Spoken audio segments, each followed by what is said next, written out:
سلطان۔ آدمی خیالات کا دریا نہیں، سمندر ہے۔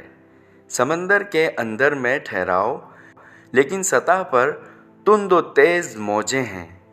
کوئی موج 5، کوئی 10 اور کوئی 20 فٹ اوپر اٹھتی ہیں۔ غیر معمولی حالات میں یہ 100 فٹ سے زیادہ بلند ہو جاتی ہیں، لیکن دیکھنے والے دیکھتے ہیں کہ 100 فٹ اوپر جا کر بھی ان کا ربط سمندر سے بحال رہتا ہے۔ ایک حد کے بعد سمندر موجوں کو کھینچ لیتا ہے، پھر 10، 20 اور 100 فٹ کی یہ موجیں پانی میں غائب ہو جاتی ہیں۔ زمین و آسمان کے کناروں کی طرح سمندر بھی 6 جہت کنارہ ہے۔ آدمی مادی جسم کے ساتھ زمین کے کناروں سے نہیں نکل سکتا۔ موجیں بھی کناروں سے نکلنے کے لیے حالت یعنی اسٹیٹ کی تبدیلی کی پابند ہیں۔ کنارہ محض ساحل نہیں، اس سے مراد حد ہے۔ اللہ تعالیٰ نے سمندر اور فضا سمیت تمام تخلیقات کو لاشمار پرتوں سے مرکب کیا ہے۔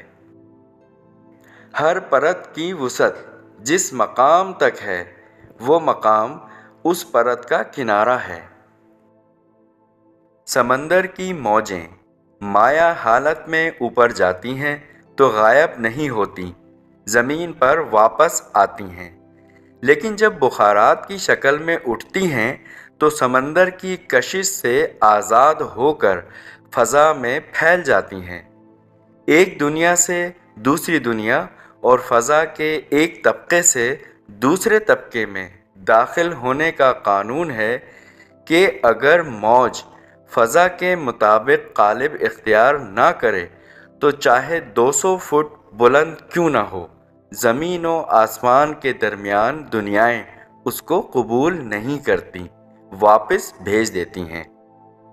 خلاؤں کی سیر اور دوسرے سیاروں میں جانے کی جد و جہد کرنے والی نوع آدم کے لیے سمندر کی دنیا آفاقی پیغام ہے کہ زمین کے کناروں سے نکل کر چاند، ستاروں اور سیاروں میں داخل ہونے کا دار و مدار حالت کی تبدیلی پر ہے۔ اس کا مطلب یہ بھی ہے کہ مادی جسم کے ساتھ خلا کی سیر کا دعویٰ کرنے والے زمین کے خلا میں ہی سفر کرتے ہیں۔ ان کی حد وہاں تک ہے جہاں تک فضا مادی جسم یعنی مٹی کا جسم کو قبول کرتی ہے۔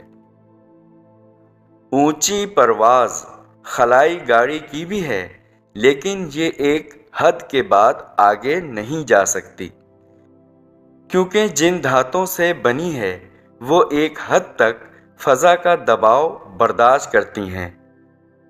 خلائی گاڑی جہاں تک جاتی ہے وہ راستہ کسی طور زمین کے کناروں سے باہر نہیں، بلکہ زمینی فضا کے زیر اثر ہے۔ خلائی گاڑی کی ساخت جن عناصر اور دھاتوں سے مرکب ہے، ان دھاتوں اور عناصر کو کشش ثقل کے تحت یکجا کر کے خلائی گاڑی کی شکل دی گئی ہے۔ لہٰذا خلا میں جہاں تک زمین کی کشش ثقل کام کرتی ہے، خلائی گاڑیاں وہاں تک جاتی ہیں۔ قابل احترام دوستو، دوسری دنیاؤں میں داخل ہونے کا تعلق اگر بلندی سے ہوتا تو ہزاروں فٹ اوپر خلائی گاڑی میں بیٹھے خلا نورد، جنگی جہازوں کے پائلٹ اور مسافر بردار طیاروں میں مسافروں کو فضا مخلوقات سے آباد نظر آتی۔ وہ فضائی گاڑی کے ذریعے خلا میں پہنچے ہیں، اپنی حالت تبدیل کر کے خلا میں نہیں پہنچے۔ الفاظ کے پردے میں لکھی گئی تحریر کو دوبارہ پڑھیے، صرف پڑھیے نہیں، سمجھیے۔ فضا لطیف دنیا ہے، جبکہ پانی کی مائع اور ٹھوس حالت کثیف ہے۔ موجیں مائع حالت میں کناروں سے نکلنے کی تگ و دو کرتی ہیں تو سمندر کی زمین انہیں کھینچ لیتی ہے۔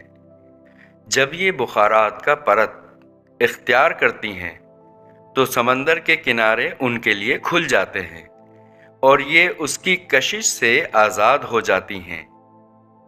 بخارات بھی فضا میں ایک حد پہ جا کر رک جاتے ہیں۔ آگے بڑھنے کے لیے ان کو نئے پرت کی ضرورت ہے۔ جہاں یہ رکتے ہیں وہاں پہاڑوں کی طرح جمے ہوئے نظر آتے ہیں۔ ان پہاڑوں کو ہم بادل کہتے ہیں، جبکہ بادل جمے ہوئے نہیں، پہاڑ بھی جمے ہوئے نہیں ہیں۔ یہ بادلوں کی طرح اڑ رہے ہیں اور بادل فضا میں پہاڑوں کی طرح تیر رہے ہیں۔ رب العالمین اللہ نے فرمایا ہے، تم قیاس کرتے ہو کہ پہاڑ جمے ہوئے ہیں، یہ بادلوں کی طرح اڑ رہے ہیں۔ حالت کی تبدیلی کا مطلب دوسری نوع کی صورت اختیار کرنا نہیں۔ اللہ نے ہر شے معین مقداروں سے تخلیق کی ہے۔ چڑیا سے چڑیا پیدا ہوتی ہے اور آدمی سے آدمی۔ پہاڑ سے پہاڑ تخلیق ہوتا ہے اور بخارات سے بخارات بنتے ہیں۔ ہر شے پانی سے تخلیق ہوئی ہے۔ پانی کی کئی حالتوں میں سے چند یہ ہیں: ٹھوس، مائع، گیس، ہیولہ، روشنی۔ ٹھوس شے کا مائع میں ظاہر ہونا، مائع کا گیس میں تبدیل ہونا، گیس کا ہیولے کی شکل اختیار کرنا اور ہیولے کا روشنی میں ظاہر ہونا حالتوں میں رد و بدل ہے۔ رد و بدل سے کسی حالت یا پرت کی ساخت تبدیل نہیں ہوتی اور نہ ختم ہوتی ہے۔ ہر حالت اور پرت اپنی جگہ پر قائم ہے۔ اصل میں غالب اور مغلوب کا نظام حرکت میں ہے۔ اگر شے کی ساخت بدلتی تو ٹھوس شے مائع اور گیس میں رد و بدل ہو کر واپس ٹھوس نہ بنتی۔ مثال، برف پگھلنے سے پانی کی ٹھوس حالت مغلوب اور مائع غالب ہوتا ہے۔ مائع ڈیپ فریزر میں رکھنے سے پھر برف بن جاتا ہے۔ اگر برف پگھلنے سے پانی کی ٹھوس حالت ختم ہوتی تو دنیا کا کوئی پانی دوبارہ برف نہ بنتا۔ اس مثال کو اتنی مرتبہ پڑھیے کہ ذہنی استطاعت میں اضافہ ہو۔ عرض یہ ہے کہ ہر تخلیق لاشمار پرتوں کا مجموعہ ہے۔ تخلیقات کا ٹھوس، مائع، گیس اور روشنی میں ظاہر ہونا ساخت میں موجود حالتوں یا پرتوں کا غالب اور مغلوب ہونا ہے۔ قانون: جب کوئی پرت یا حالت مغلوب ہوتی ہے تو اس کے ساتھ کشش کا نظام بھی مغلوب ہوتا ہے جس سے وہ پرت منسلک ہے۔ اسی طرح جب کوئی حالت غالب ہوتی ہے تو اس حالت سے منسلک کشش کا نظام غالب ہو جاتا ہے۔ آپ نے پڑھا کہ آدمی خیالات کا سمندر ہے۔ سمندر کی موجیں زمین کے کناروں سے نکلنا چاہتی ہیں، مگر چاہت کا تقاضا پورا نہیں ہوتا، زمین انہیں کھینچ لیتی ہے۔ آدمی کو بادلوں کی طرح اڑنے والے پہاڑ اور پہاڑوں کی طرح تیرنے والے بادل اس لیے نظر آتے ہیں کہ کشش کی جس ڈور سے بادل اور پہاڑ بندھے ہوئے ہیں آدمی اس سے ناواقف ہے۔ واقفیت اس کشش سے ہے جس میں ثقل ہے اور جو تخلیقات کو جامد دکھاتی ہے۔ آدمی کو اپنے مقام سے اوپر مقام میں داخل ہونے کے لیے اندر میں مطلوبہ مقام کے پرت کو غالب کرنا ہے، یعنی کشش ثقل کے پرت کو مغلوب کر کے کشش لطیف کے پرت کو اختیار کرنا ہے۔